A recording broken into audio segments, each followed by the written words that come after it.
Super Hikiyami Moriko Turbo HD Remix. This game is in development. Content and images are subject to change. Kid is a gothic horror tale with a focus on the gothic and less on the horror. If his books were a spice, this will be a mild dish, but one that does contain injury, alcohol, blood, mentions of animal, depiction of a skeleton, and technically being buried alive. If one considers that cellars are underground, but I think cellars are underground. Have fun, thank you. So hello guys, Hikiyami Moriko and welcome to another indie game. This one's called Kid Demo version, so let's start the game. I, Christian Alphonse Winter, soon to be free of my life. That's one way of putting it, huh? Leave this final record of its curse. That's a nice cursor, by the way, I like it. Do I wait? Do I click something? Yeah. I pause. The wine makes for poor ink, bleeding through the pages and blurring my words, but it's legible enough. I rub my icy hands trying in vain to stop their shaking. Even at that, something inside me recoils at the thought of opening my veins to feel my pen. I dip the nib one more in the dregs of wine. I leave you the tale of my curse and all my thoughts, feelings, and actions. That one day, should my curse be unearthed, that someone in some age might grant me the peace of believing in my innocence. Wow, you look very sad, man. Kinda like me, but like more sad. Not that anyone will ever read this once you're gone, kid, I think to myself. Because no one will ever find you here. I found the pages, careful not to dim the flickering candle that illuminates them, my only companion in this deep and soundless dark. A bitter cold wraps around me like a cloak, stale air skips from my shallow lungs. The ambience on this game, it's amazing. By the way, I just a recommendation, you should put something that signals the player to click to continue, because it's hard to know when to click. The cellar always seems suspicious, row upon row of thick shelves proudly displaying my father's prized vintages. Now its walls surrounded me like a thumb, and indeed, for all intent, soon shall be. The heavy oak and iron door behind me is sealed shut, locked, barred, and barricaded for good measure. The heavy oak and iron door behind me, well, I don't know why I'm reading that again. Every other living soul in the castle has long fled. I've been alone here 3 days, marked as time is possible to tell by each fitful, exhausting sleep. I pick up the pen and feel the tray again to write till my thoughts are dim and clouded as ink.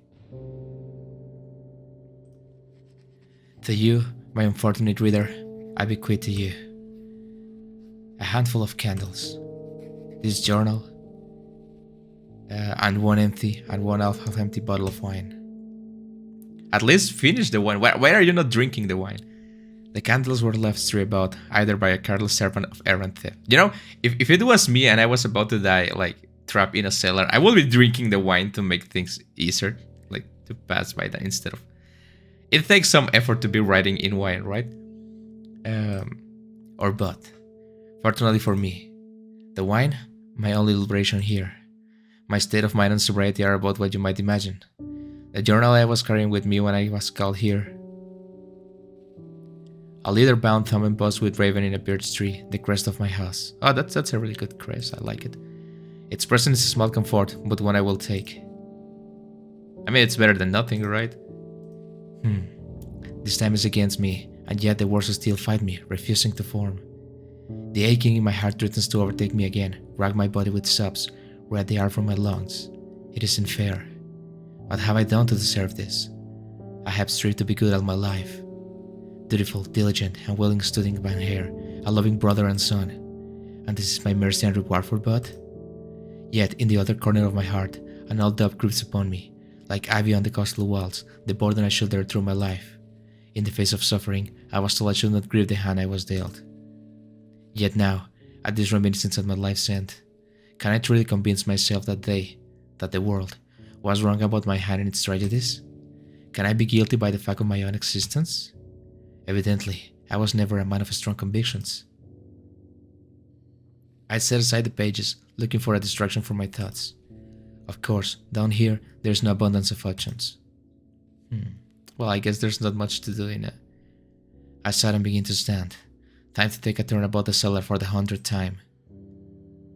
I moved slowly, candle in hand, gingerly feeling along the stone walls. Upon the rose, I bitterly wonder if a one cellar can still be called such. A strip of just precious liquid.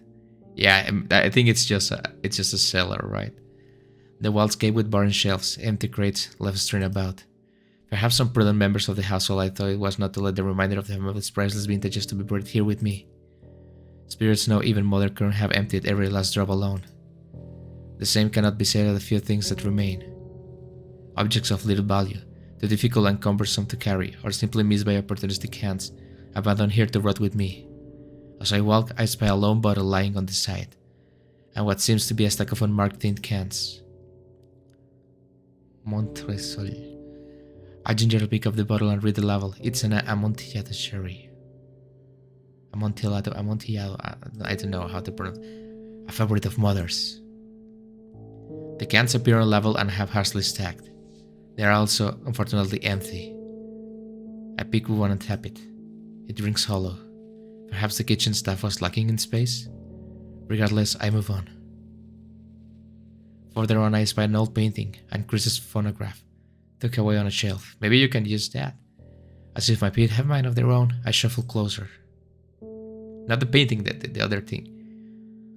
The painting is a landscape done in oils, depicting the castle and lake surrounding it. I recall it was painted long before even my grandfather was born.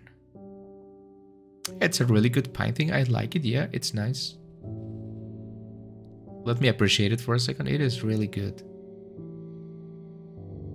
I like this game. It's really the art of this game. It's really well done. Mother, I would say, was rather gloomy, and I was likely her tastes that sealed its fate. That is, of being sealed away in some forgotten corner here. Though I suppose she isn't wrong.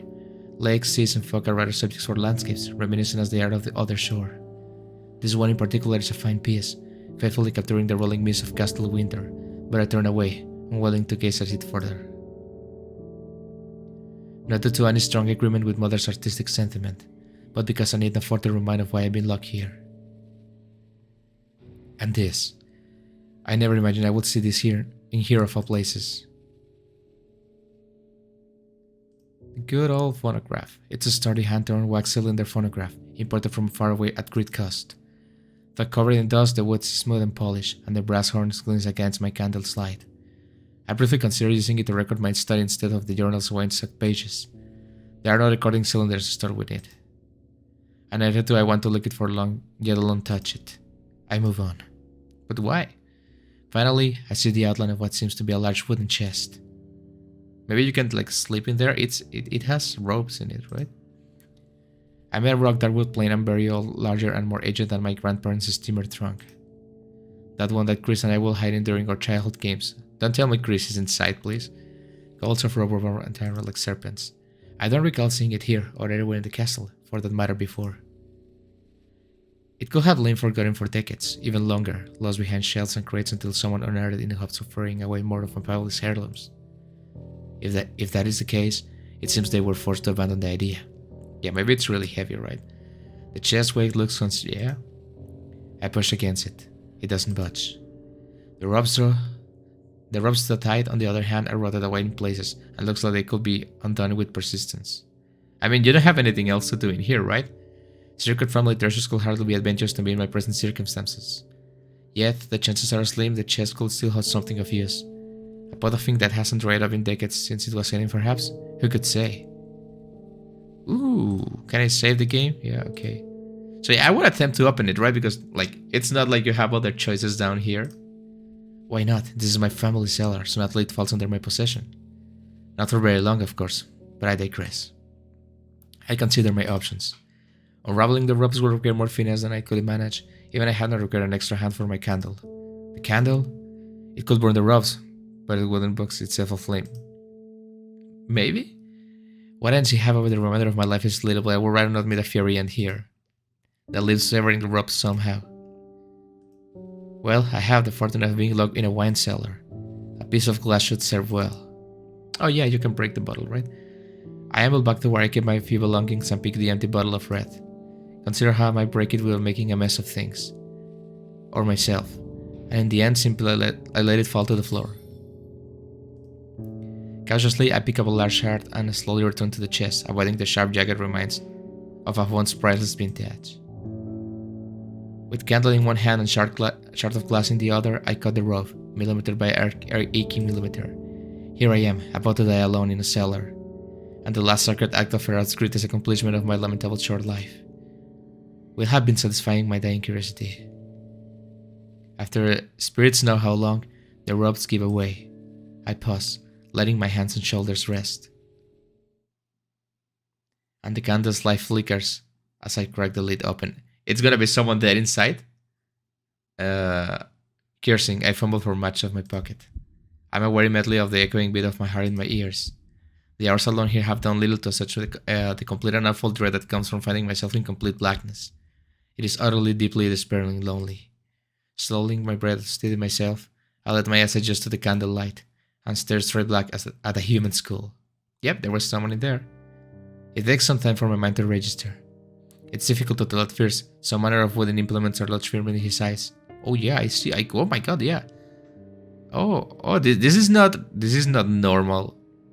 This is not a normal corpse in a chest, right? I don't know what a normal corpse in a chest is, but this is not it. Some manner of wooden implement from a similar instrument in the mouth. The reminders of the skeletons remains. Like curled up in the box, the bones of its hands and feet bound like in front of a more rotting rope. A final wooden implement, not a stake. No, a stake, sharpened like a railway spike, lies in the ribcage stuck like a vampire then. Murder then. As I release the breath I didn't realize I was holding, I feel a sharp pain course through my hand. I have grated the broken glass so slightly from blood. Of all the things I imagine, this is not what I dreamed the chest will hold, and yet it lies before me, thus. After the initial shock, I lost myself. I like the choices of this game. Like, okay, if it was me and I was like watching I will be like, what the fuck, right? And I know it's something that technically cannot hurt me, but I will lose my... Of course, there will be a corpse in the cellar. Magnificent. Small wonder that I am cursed. The one they call a murderer in a descendant of murderers himself. I swiftly retrieve and uncork the bottle of sherry, then take a large gulp. Yeah, that's what the wine is for. After some time and with a pleasant numbness settling over me, I gaze at the box again, my eyes settling on its lonely occupant. Forgive my outburst, I was not aware that I would share this tomb with another. That's a really nice illustration, I like it. Curled up in the box, the skeleton looks so fragile and most delicate. Its bones hands are smaller than my own, its head will surely only reach my chest standing upright if that. A woman, or a very young person then. A pang of sympathy rings through me. Somebody has harmed you and left you to be forgotten. It seems that we share a fate as well. Nowhere in my family story I can recall a soul who went missing, or worse sinisterly, one whose body was never found. It is confounding to have such a mystery appear before with me with a shiver of hope in solving it. Another question to leave this world without even answering. A morbid tale with a morbid riddle, Chris. You will love this. It's Chris, right? It must be Chris, right? It's not? I don't know. I don't know who Chris is. For better or worse, I have found my answer from the box. But now, what do I do with my new cadaverous comrade? Cadaverous comrade? That's a nice way of putting it. I decide to... I mean, closing the box won't do anything, right? It's still gonna be there, so I'm like, pour the skeleton a toast, yeah. It was some time since you had a drink. Truthfully, I haven't had the occasion to make a toast this past few years earlier. I will drop my blood in the skeleton, maybe it comes back to life and help me escape, I don't know. I look about for an empty container, then recall the cans I saw. Yeah, I'm losing my mind here. I return to retrieve one, it's empty, as expected. I set it in the box and pour some of the cherry inside. To good health, prosperity, and our new necessarily brief friendship. I smile bitterly as I clink the bottle against the half-filled container. My will is well for eternity. Having drunk my fill of the bittersweet cherry, I retrieve my diary and return my pen to my sordid tale. I, Christian Alphonse Winter, soon to be free of my life, leave this final record of its curse. I'll leave you the tale of my curse, and all my thoughts, feelings, and actions. Well, this is the same thing, right? That one day should my curse be unearthed, that someone some age might grant me the peace of believing my innocence. I was born minutes after my sister, Christina, in the bitter winter of 1645, My parents thought themselves blessed, a daughter and a son at once. Indeed, my earliest memories are the love and warmth as a child. I wanted for nothing. As a child, I was ignorant of the state of my family's fortunes. I was aware that I was happy and cared for. I knew that our family's power had been slowly sapped over decades like a tree stricken with blight. Our territories in white were hungrily swallowed by the other great houses. That our household staff, while it was so small, was fractions of its size during my grandfather's boyhood. That the wild fields overrun with foliage surrounded the lake were once grand gardens that hosted gatherings for kings and queens. That my father, like his father before him, could only take bolder and bolder risks in both investments and alliances. In his attempts to restore power with all the might and mania of a gambler. But for a child, those were uneventful years. Though not free of her own worries. As far as I can remember, Chris loved to frighten me with tall tales. Tales from the lips of servants or forgotten corners of the ancient family library. She was fascinated by the things that creep through the night or stalk through the mist, curious to walk the earth eternal, never to cross the other shore. That sounds like a vampire to me. I did not think of her the ordinary when she asked me if I have ever seen something, anything, a shadow or simply a thing. That lurked about, assuming it was yet another ploy to scare me. Yet, her voice and manner this time had a gravity that held no bully and trickery. "I'm not teasing, kid. Do you not feel at times something watching you?" she said. I asked her what she meant. "I feel as if something is staring at me, unblinking like a boulder, waiting for sobbing on its wings. I believe that I ran off a cry, unwilling to listen to any more of this mystery monster that will swoop down and peek at me." She never mentioned it again, but I have ever so often seen my sister look over her shoulder when it unsettled me in. As if she were the unwilling object of some gaze I could never sense. But they are twins, right? Maybe they were connected somehow. My family's fortunes will continue to once at Chris as I come slowly to wait, maybe like his family make a deal with some kind of demon or something, and they took the firstborn, but it was her sister because he was born later, right? And my family's fortune will come to continue when I increase and I climb slowly to adulthood. In my 13th year, my father lost his trading vessel at sea. Oh no.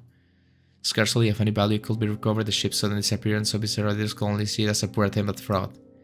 Supposedly it vanished into mist, and neither the ship nor the crew were ever seen again.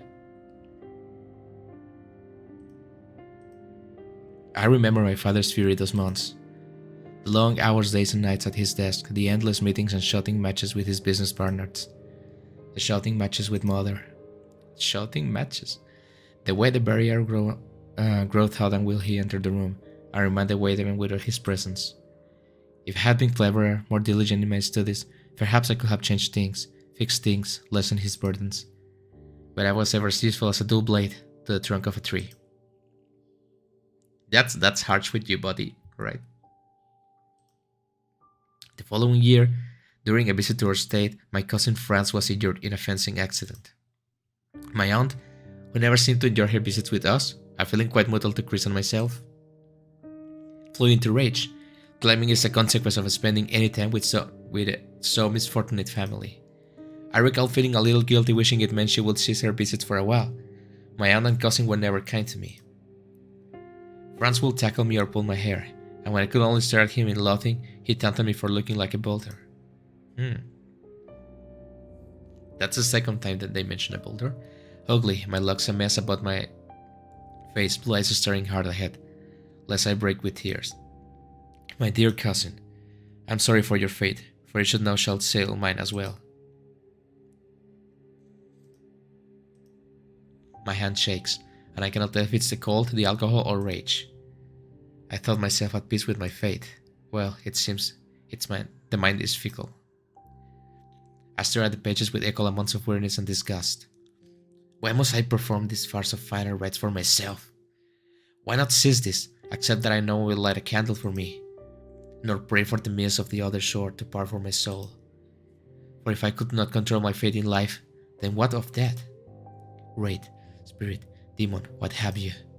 I cannot be sane to give a lick of credence to fairy tales, but for a moment I wish with all the venom in my heart that they might be true. The living will still live, walk beneath the glorious sun, live and breathe and smile and dance while I lie cold in the cellar.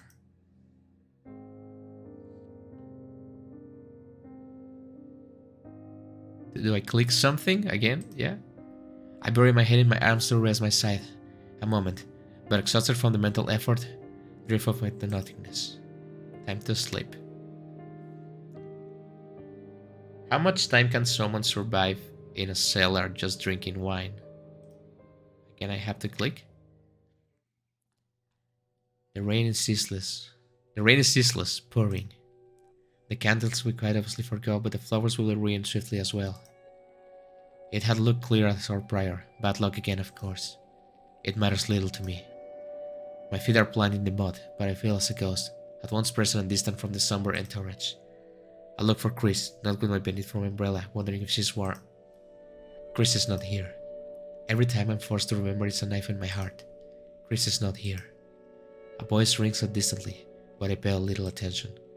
We pray for the soul to find peace, our beloved daughter, sister, friend. May she be guided through the mist to paradise eternal. Your sister is dead, right? Yeah.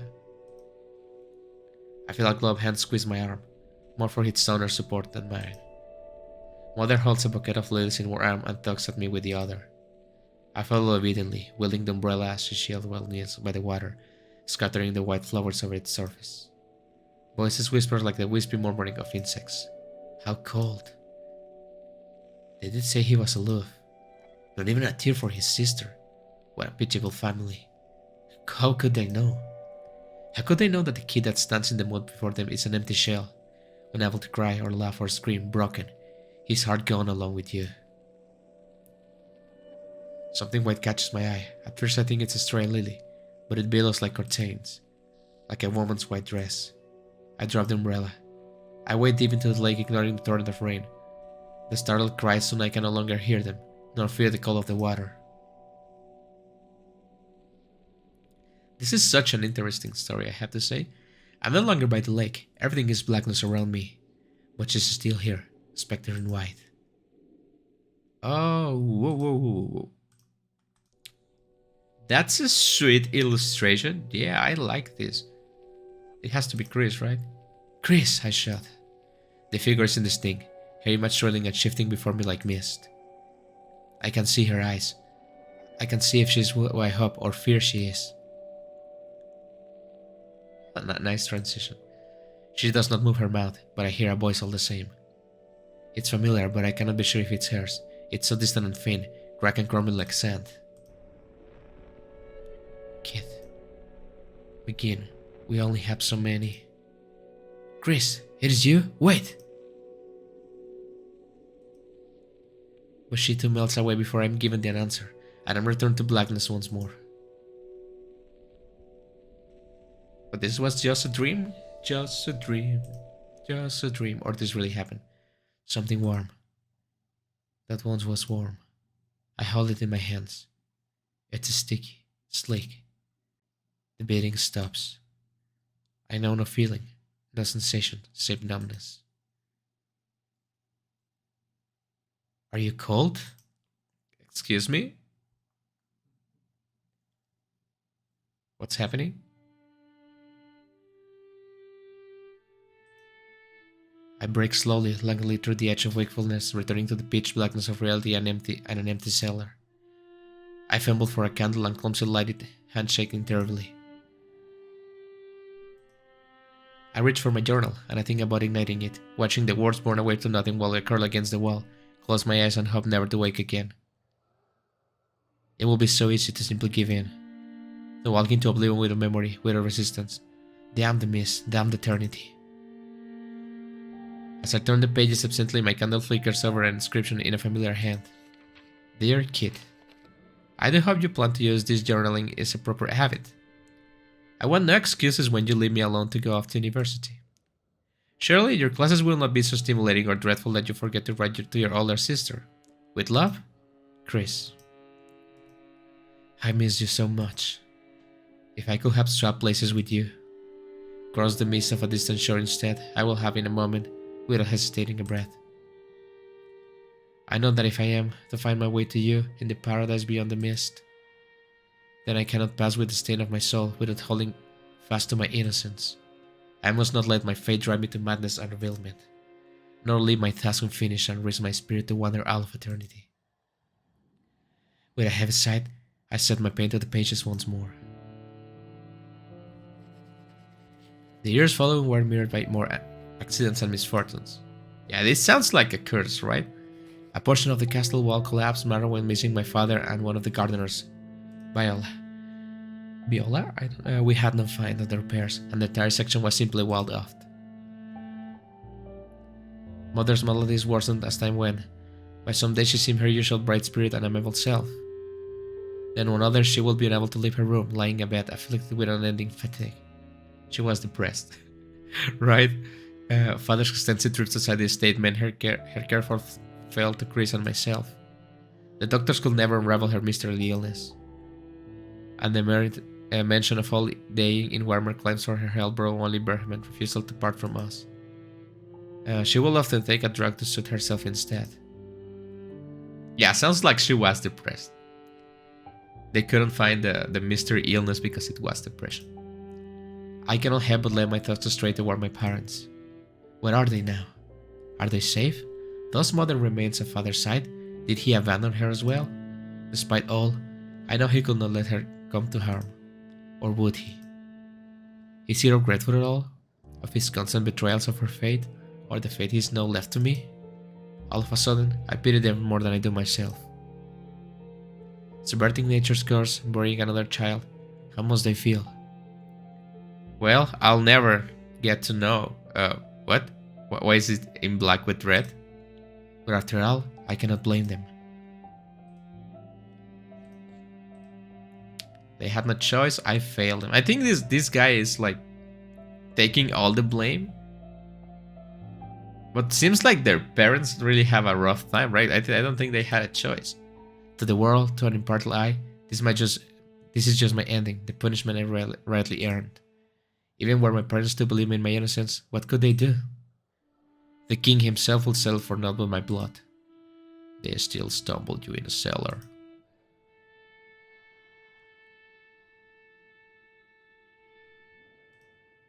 I sit down my pen, close my eyes and rest my shoulders. Everything hurts. What was that? I sit sharply right, wondering if I ever nod off, caught in a dream or nightmare. The pain that courses through my body reminds me I'm not. Footsteps, echoing. Here? Not in my imagination? For one split fraction of a second, I faint hope there starts to swell inside me. That father's conscience has rested his heart despite all and has forgiven me and come for my release. And I bury just as quickly the stepsons from within the cellar before me, not with that. The oak and iron door in as shut as I can, as it was before. There is no room for hope in this heart. There might be room, however, for fear. Yeah, I wouldn't feel like hope. I would also feel like, oh no, something even worse is gonna happen. Maybe they're bringing someone else, right?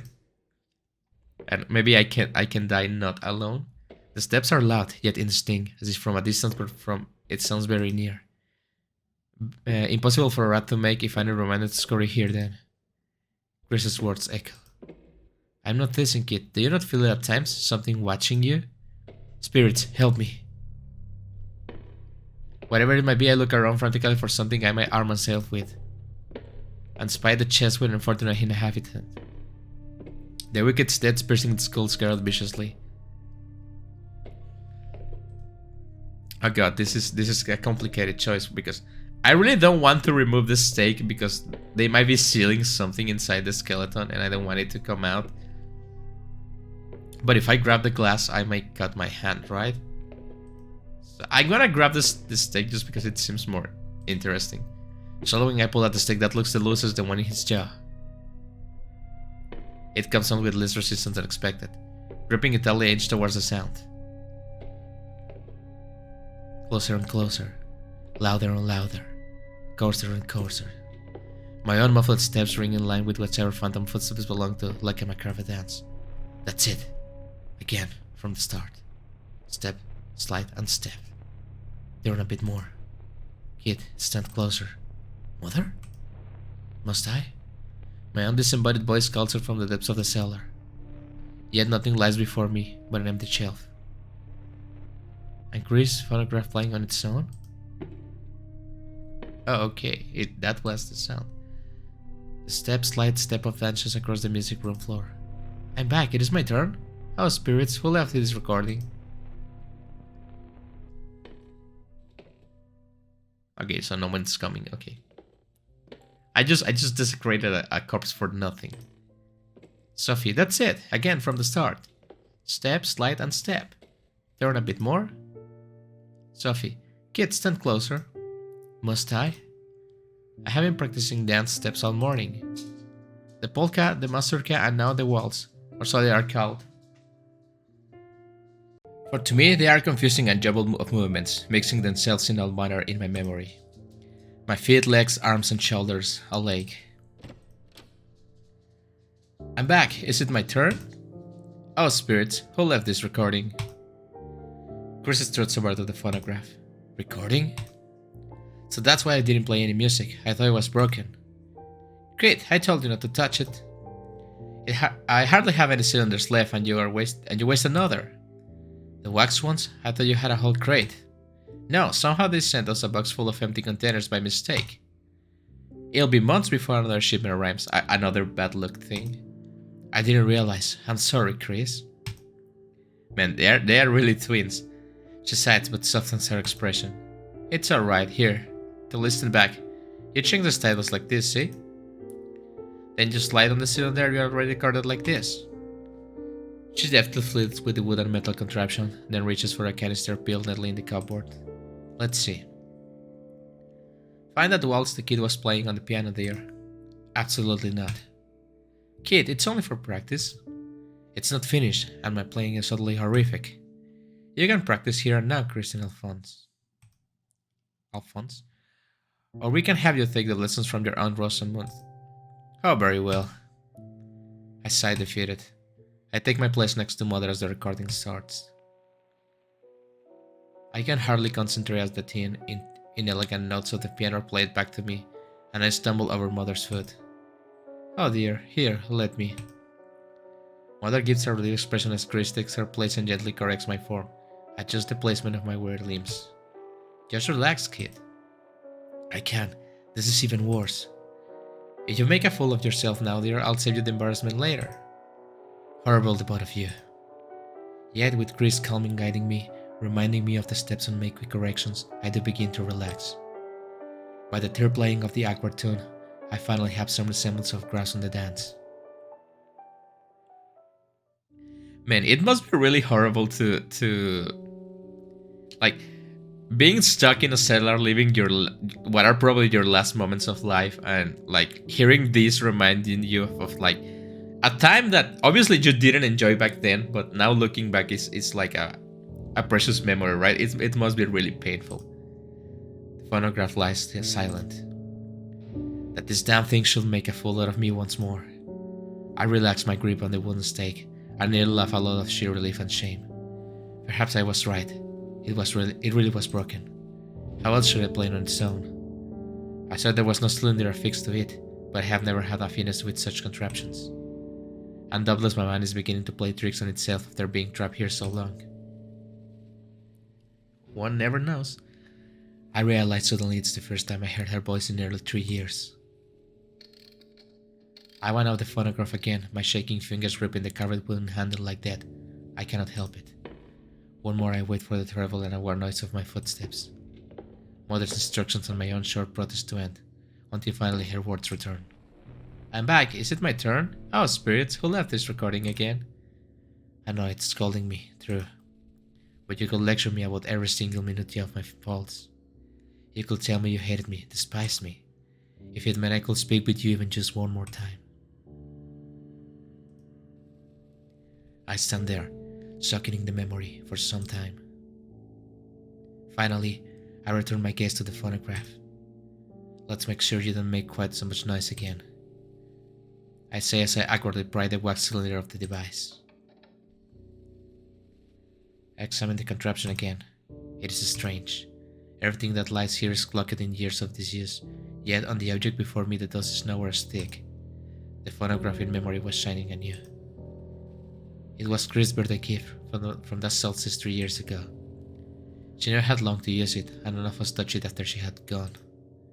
Yet, here it looks well worn, reused and replayed through the years. Who will be creeping down here to play the sound of footsteps over and over, and why?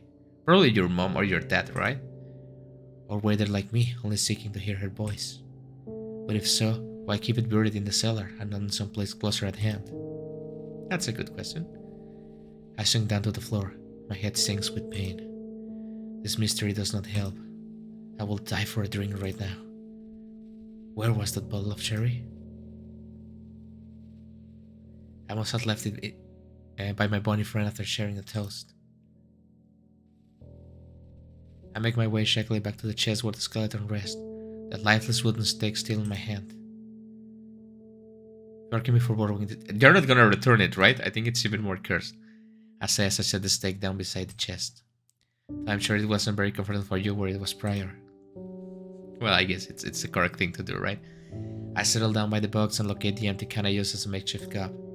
I'll drink your share now, my friend. Spirits know I need it more than you do. I raise the can to my lips. It's empty. Okay, here, two things. Maybe it is a ghost or something, or spirit. Or maybe I'm just going mad and I drink the thing before, right? Both things can happen. Bone dry. Not a drop of Montillado. Blast it. I drained the skeleton share already and forgotten? Well, it seems there's no denying it. I'm going mad. Or maybe it leaked, right? Maybe. I fumble about the chest and locate the half-empty bottle, pouring myself another portion. This one is only for me, my friend. I set the drink down with a soft clink. The cherry does not ameliorate much, but the slightly warming numbness is welcome all the same. Allowing myself a moment of rest, I close my eyes. When I open them, they fall to the chest once again. A chill runs through me despite the remnants of the cherry's effects. An incredible foolish thought forms in my head as the skull blinks into focus before me. What if I hadn't emptied or spilled the skeleton's can and I forgot and I did? What if something else had?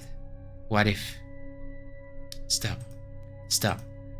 You don't have time for this, kid. Well, I think all you have is time, right? But not much. You have a story tale to write, a burials to complete. Your own. You're not dying with rites half finished. Well, wait a second. Did he drink the wine because I removed the stake from the mouth? Is that what happened? If I go back and make a different choice, does this not happen? But will it hurt to check? To settle this strangeness now, and as for let me consume the remaining thoughts. I'm gonna okay. Let's save again. Ignore the idea, let the bones rest. Examine the bones thoroughly. Well, I have nothing else to do. Let's examine. I would rather not disturb the dead, right? I'd rather not, but like, what else do I have to do in this situation? Even if it was only a feat of my imagination, and I'm a fool, I cannot continue until I satisfy this with some answer. I got on my knees and feel around the chest. First, looking for a spill, the most logical explanation. Even though I found the can right side up, the way I place it. Oh yeah, well, I guess that wouldn't happen, right? Finding nothing. I'm not sure if it's my disappointment or expectation, I turned to the skeleton. Old bones, worn robes, rotting jagged wood. With stakes stuck fast in eye sockets, the skull cannot be said to look at what. But I feel as if it does. As if the empty hollows that won't hold it. Should I remove the stakes? Forgive me, this will only take a moment. I stare and sure exactly of what I'm reserving. I lean in close for a better look. The skull grapes out, jaw parted of its dragging breath. No, the bones are still. It's my own hand-shaking moments following my vision. Blast this cellar's cold. I take a breath and look on. It is difficult to tell. I'm no expert in osteology, but its teeth appear sharp and jagged now that I examine them up close. Well, maybe just a little bit. Ursula fits the case surely. Grimacing, I reach my hand to the bottom of the chest. My fingers brush solid wood and frayed scraps of some sort of fabric. Remnants of a garment that skeleton once wore when it was alive, perhaps. Finding nothing else, I quickly retract my hand. This concludes my search. Nothing unusual. At least, nothing more unusual than a corpse appearing in a box in a cellar. I sighed in frustration at my own lapse in reason. After all, even if somehow the lifeless bone should have gotten up and moved about, its hands and limbs remains bound. Despite my findings, the unease in my heart fails to leave me, the pit in my stomach gnawing only deeper. But why? I don't have an answer. Suddenly, aware of the skeleton's gaze, I uncomfortably turn away. You can always close the chest, right? I regret that I let my childish doubts get the better of me. I say, my voice low and thin. Why do I bother to apologize to a corpse that I have established is no more or less than an ordinary corpse, a pile of bones in a box? My mind is not quite well, to say the least.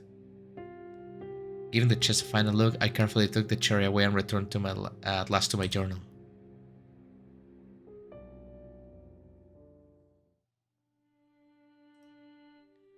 The year Chris and I turned 18 was blessedly peaceful, save for the late summer when I began my studies in the capital.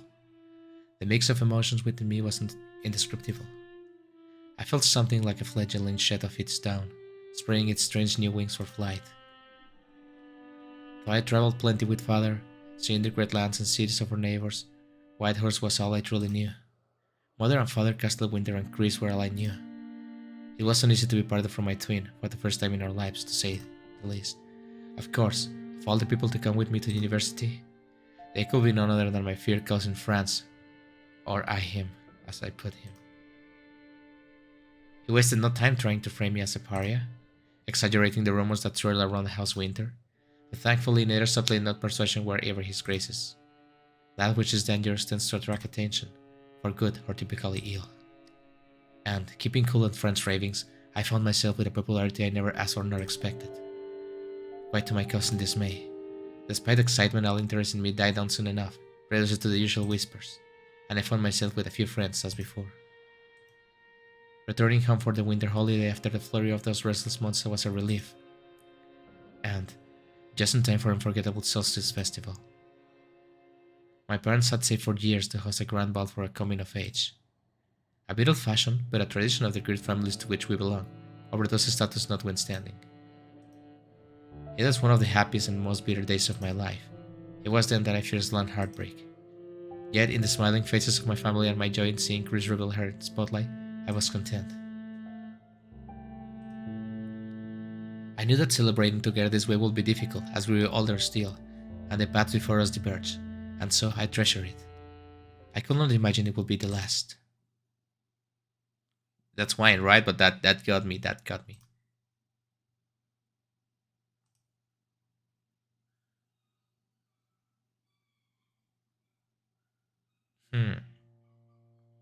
Is this a memory? How much have you had? You look like you'll topple over. Yeah, it's a memory. Just a glass. Oh, can you drink that much and be fine? This isn't fair. You're a beast. You're just a lightweight. Shall I fetch some water? No, I just need fresh air. Before I go back in there to dance with the umpteen Lord so-and-so, eligible bachelor from such and such. Chris. Oh, I'm sorry, kid. It's not that I haven't been enjoying myself. I don't remember the last time we had a ball, but... You know that father and mother will never make you marry someone you didn't want to. We live in a modern age, Chris. Well, not quite, but... almost there, right? Chris looks at the overhead balcony over the gardens towards the lake. I know that. But I know that it's within my power to change things for us too. I can't be sheltered little girl forever.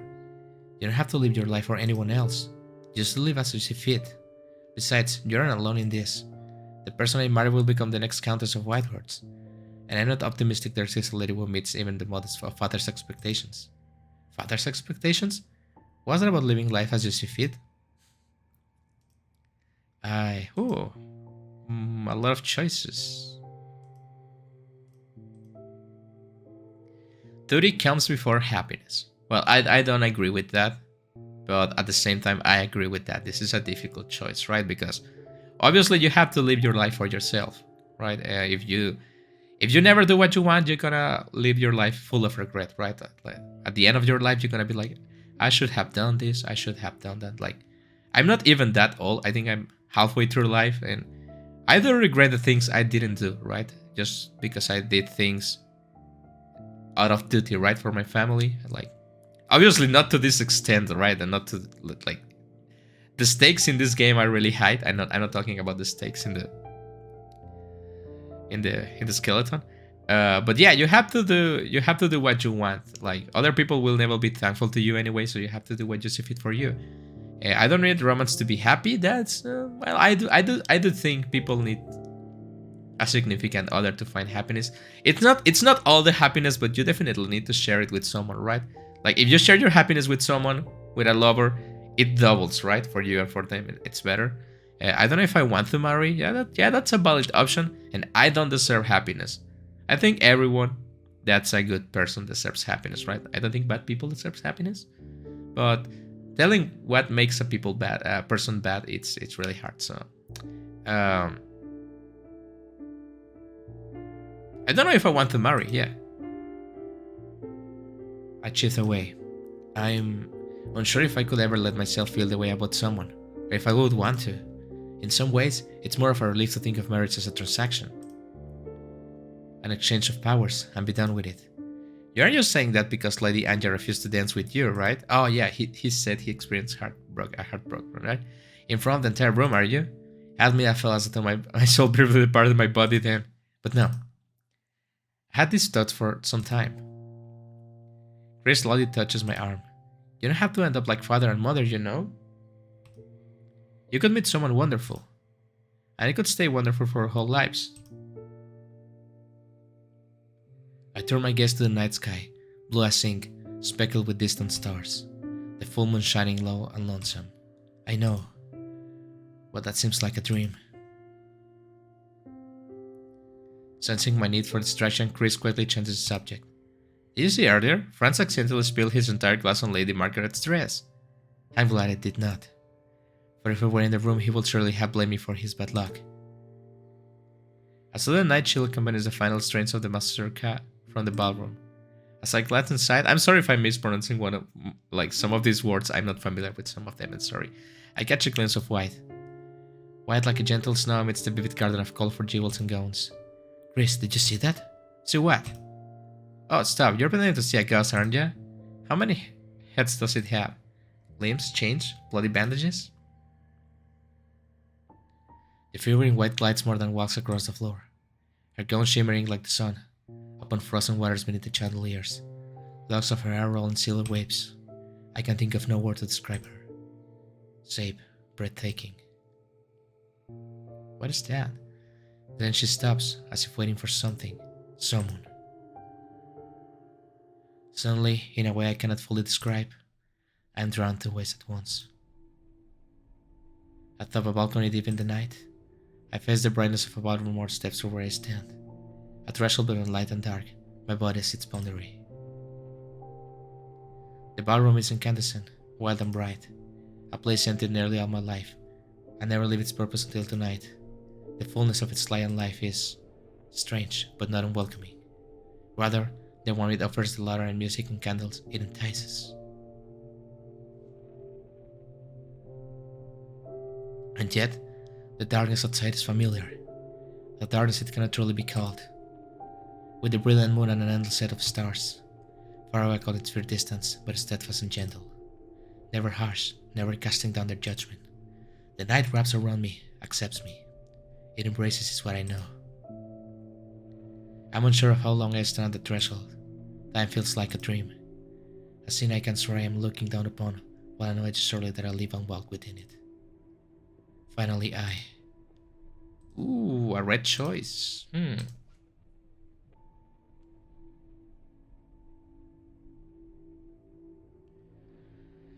Okay.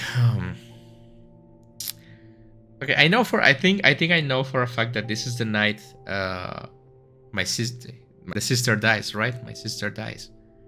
So if I stay on the balcony, oh my god, this is hard. I'm just gonna follow the figure because I want to know more of the figure. I'm not gonna think too much about this decision or I'm gonna break my head. One moment, Chris, I'll be back. I dare you to dance with your ghost, kid, she says with a wave. I web to the dancers taking the places on the floor, moving around me as if I'm not there. as if I am the phantom come from the dark, intruding on the bright and dazzling space. The figure reaches towards me expectantly as the fierce notes of the walls ring out. Some force, whether from within me or without, I do not know, draws my hand towards her. And nobody else is seeing this? Step, slight step, and the waltz begins. I gaze at her, but I can make out her face. I hold her waist, but I feel nothing in my hands, as if I'm grasping mist. I think you're going nuts. Step, slight step. Around me the dancers move and twirl to the music, but the sounds of footsteps upon the marble floor feel far, far away, drifting unfaded. Step, slight step. Forgive me, I feel as if I'm sorry, I feel as if I know you. Are the words I finally think to say. You do. You know who I am? Well, of course, this is Castle Winter, and it is my sister's celebration. My and my sister's celebration. But I never met you here. This isn't the waltz that I was played that night. I never danced with you. I never danced with anyone the final hour. The music from the ballroom fades from the long, slow notes on the string quartet to choppy, inelegant, yet all too familiar piano keys. The piece I had begun to write but discarded. The melody and chords too clumsy, awkward as a drunk trying to dance in a waist deep water. That's too specific. I had desperately wanted to present it to Anja. But neither Harry will finish it did not. My desired partner had anything to do with me. The memory of that night on shrouds becomes clearer. I never joined the final waltz, but thus aching hours of practice to the test.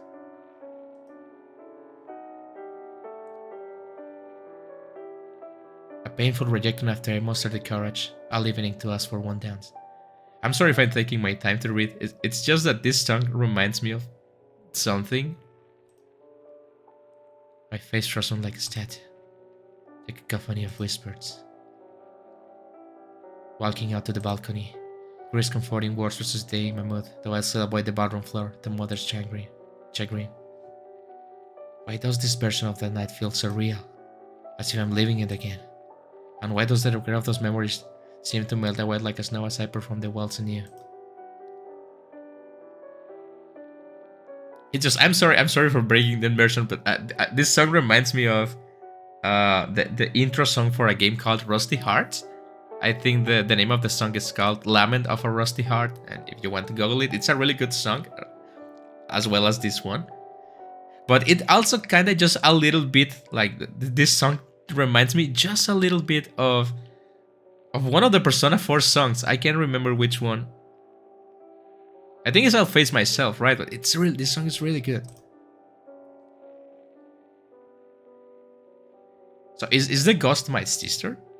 My partner gracefully moves and slides in time with me. More elegant than a ballerina, feathered and free. She seems familiar with the music, almost intimately so. More deeply than I ever could despite being its so-called composer.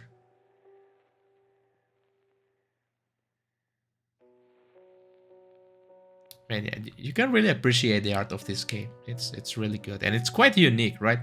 I think I play a bunch of visual novels in this channel. You can see the playlist. It's like at least 100, and man, this is really good. As she spins or turns her lips nearly brush my neck, close enough to whisper in my ear. Who are you? She seems content not to answer or perhaps intent on teasing me. Step, slight step. I find myself smiling with something close to pure joy. The sorrows of the past a mere memory. A candle's flicker compared to the burning flame of new unknowable emotions. It is a feeling wholly foreign to me, but I embrace it. I wish I could drink of it like wine. A drink of you. Are your thoughts one with mine? Do you feel the same? Show me more. Suddenly she takes both of my hands in hers, and half leads, half drags me deeper further into the impossible blackness. I follow without hesitation. Find images, words, voices seems to swirl around us, then vanishing like a fog into darkness that has no sound or feeling. It's around us, unknowable as it fitted, but somehow is achingly intimate and familiar. Finally, something happens before me with a perfect clarity.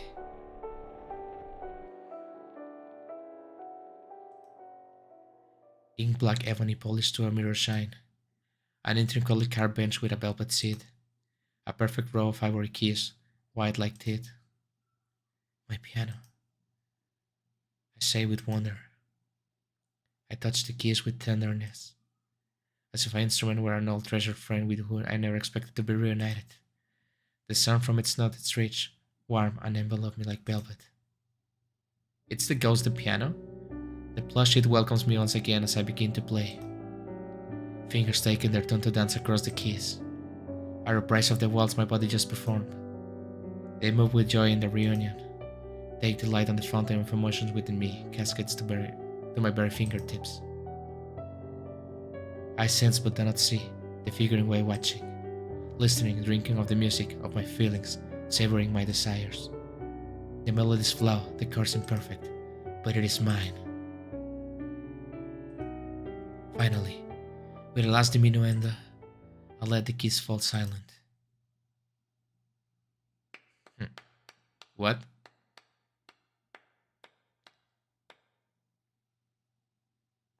Hello? The sound of applause jolts me out of my seat. I turn around looking for the lady in white. I find not her, not blackness, but... Bravo! Chris? I can do nothing but stare out, stunned. Kate, are you alright? I'm sorry to record you playing. I should have asked, I know, but you always freeze up. It is really you? But how? Wasn't I just... Have I crossed the shore? Kate, what in the world are you talking about? You're gone pale as a shit. Chris, I miss you so much. Am I back in time? Am I just hallucinating, or am I actually dead? Who knows? I lower the clutch to my sister as I bury her in my arms. Feel the tickle of lace against my nose. Breathe the sweet scent of her lily perfume. She really is here. Goodness me, kid. Was your first time of university really that awful? I miss you too, but I never imagined you being in tears to come home. She says awkwardly, patting my back. I free her from my embrace and look at my surroundings. I stand in the music room within the castle. Frost lines the sunlit windows, heavy curtains drawn black to a view of sorry gardens outside. I'm home. Chris stands in front of me, her face touched with concern but smiling. The phonograph beside her looks brand new, its brass horn polished and shining. Was everything else a dream? Were the past 3 agonizing years simply a long, horrible nightmare? A sudden knocking shattered the peaceful silence and breaks apart my thoughts. Oh, that must be Father. He arrived just after you did. He said he was looking for you. Father? Before she can answer it, I grab her hand, not conscious of my own movement. Kid? No. Don't open it. Kid, where are you?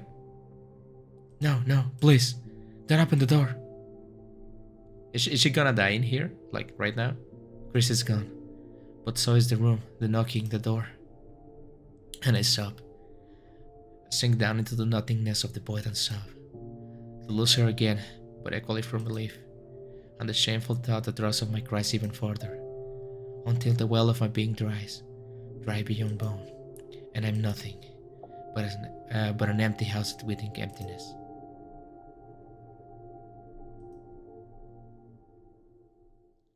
What is this? This is someone, right? This is like a shirt and like a hand extending to me. Are you cold, Adel? No. Not while you're here. You're warmed, from the tips of your fingers to the well of your heart, like veins of a leaf cascading from its stem. If summer at the time of wonder or not to me, it's warm. You must be what summer is like. Is it you I adore? Or is it the iron that flows through your veins, what I cannot tear myself away from? It's a vampire, right? It has to be a vampire. I'm glad. Hold on just a little while longer.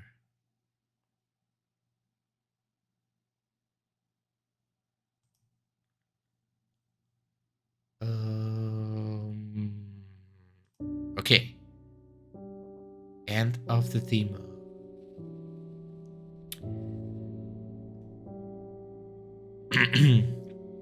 Okay, I'm gonna... What the hell?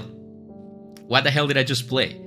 And I say that in the most I love it way possible, right? It's not what the hell I played, this sucks. It's what the hell I played, this is amazing and I want more. And I need more. I need answers, right?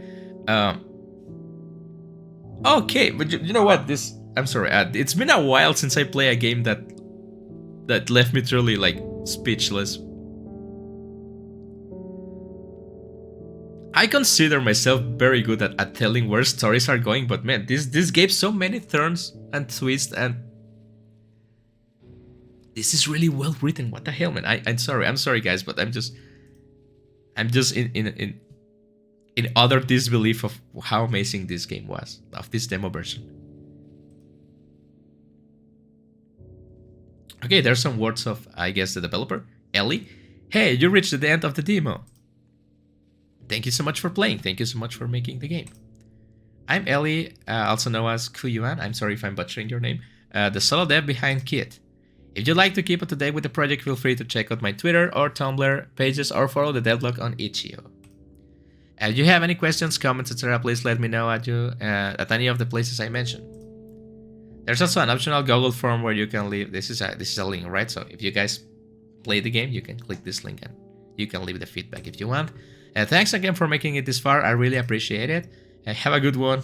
And then he goes to sleep. Okay, so time for me to talk about the game. Just a little bit, because I want to talk. I want to talk more than a little bit about this game, but I don't want to make the video longer than necessary. But I'm left speechless by this game, and that doesn't happen quite often. It's really good because you don't have clear answers of is this I'm just hallucinating? Is this a real curse of a family? What is even happening? Does the skeleton has to do with something? What was that at the end? I'm not quite sure what happened right at the end. It's like, was that my sister that was not dead, or she came back to life? Who's this person in white? That lady in white? Is that my sister? It's that the thing that's following me that my sister says she sees, right? Maybe it is. Am I a vampire too? Maybe. Did my father or my grandfather make like a deal with the devil or something, and it cursed the entire family or something? Who knows, right? I'm certain that my mother had depression and it was a heavy drinker because of that. There's so much to do with the story, right? It was like, what, a 2-hour game, maybe? Like, a little less than 2 hours of recording. But there's so much information. And what's amazing is that sometimes games, like visual novels, give you too much information, but in a bad way, and you just end up with a bunch of useless facts, right? I remember I played one visual novel long ago that had this, like, big world building, like, they told you how the world was made, and the divisions of the world and everything, but it was worthless because it was not used in the story, right? And it was telling you, not showing you. And this game shows you the things. The game doesn't tell you the things. They show you, and you see them, and you like assimilate the things, the lore of the story of the game, of the family, of the world, of this curse that is happening, of the life of this person. Obviously, he has like a really tough life living in this family, and he deems himself like worthless or not good enough. Obviously, his sister was much better at things than him, and he loved her and admired her. Obviously, it makes so much sense, right? And she died, she was gone, and obviously that destroyed him and his mother, and obviously the father, right? I guess. And I'm still not quite sure why he is on the basement. Obviously, they committed a sin of some sort, right? But it's just him. His father and mother are still outside, I think, or maybe his mother is dead, I think, right? But his father is definitely outside. So he got blamed for whatever happened, right? By his father, because his father didn't want to pay the price. Or maybe he did something wrong because he's actually cursed. Maybe, I don't know. I hate his cousin. I hate him. It's the worst. I know people like that. I don't like them. But yeah, definitely very interesting. I think this... Let me read the itch.io page real fast. It says, regarding the demo version, if you have played... Oh, wait, that's not it. It says, Kit is a gothic horror tale currently in development by one very tired Astrid. It features chapter 1 and 2, so this is 2 chapters of the story. Like, honestly, really good. Hand-drawn gothic illustrations, and that's a point I wanted to touch. The illustrations of this game are amazing.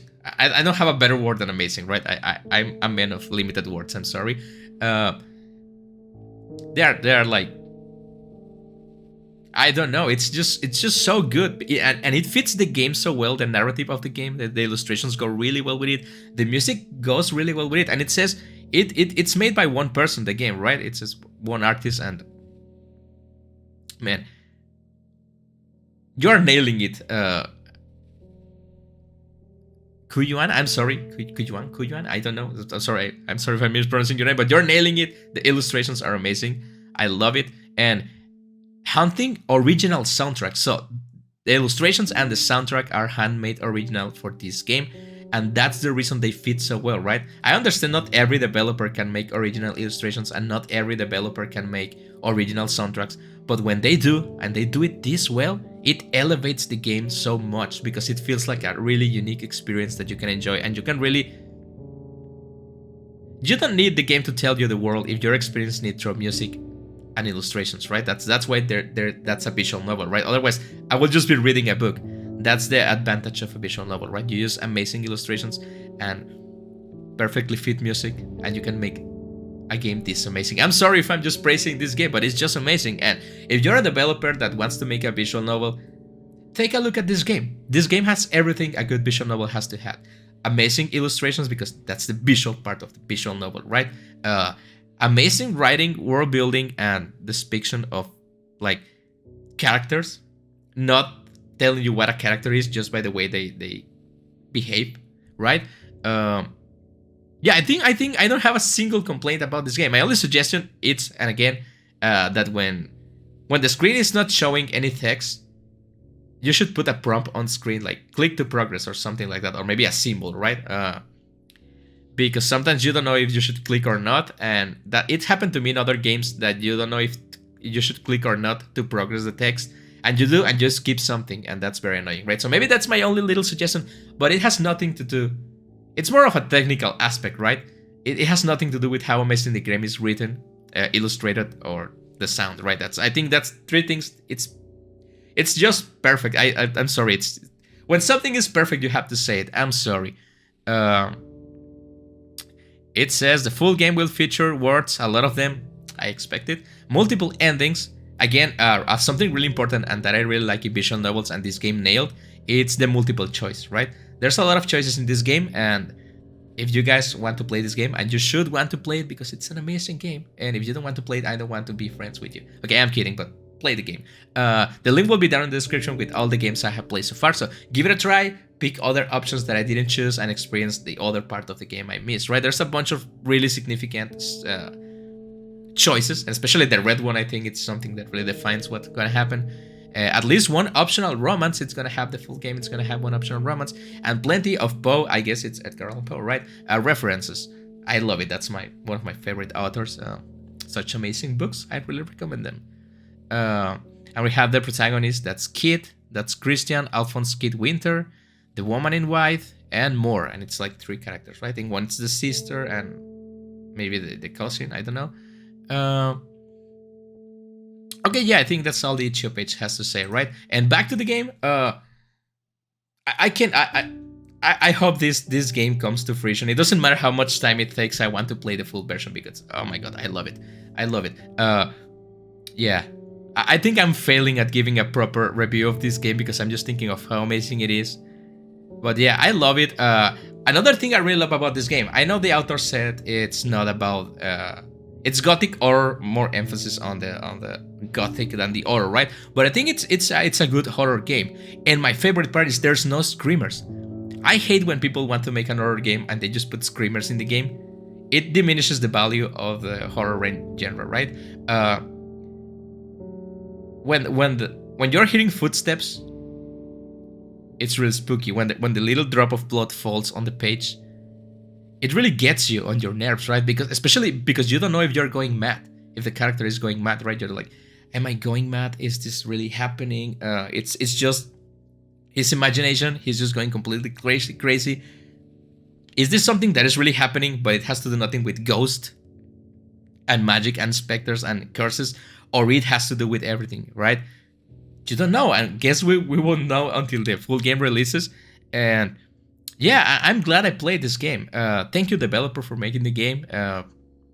It's good to play this kind of games once in a while, like indie games that are really good, because it brings back my faith into indie games, right? Sometimes I play games that are not too good, and sometimes I play decent games, and that's okay. Not every game can be a banger, right? And I appreciate every developer that makes games, because it's really hard to make games. So every game I play in this channel, I'm grateful that I had the chance to play it for free, because remember, this is a free indie game, like free indie game, right? And sometimes people go and pay like $20 for a full game that sucks, and you can play this demo for free, right? You can experience part of an amazing story with amazing illustrations and amazing music for free. That's why I always recommend people to go play the games. I know I make videos and technically I just ruin the game for you, right? But at the end of the videos, I always tell you, go play the game, experience it for yourself. If you don't want to play this game, you can go on itch.io and search indie games new, like I do, to find games to play, and search for a game that you like, find one, play it, and please leave feedback to the developer, right? Because I think I used to be a game developer back then, and something that you can never have too much is feedback. Like, obviously good feedback, right? Not be mean with them.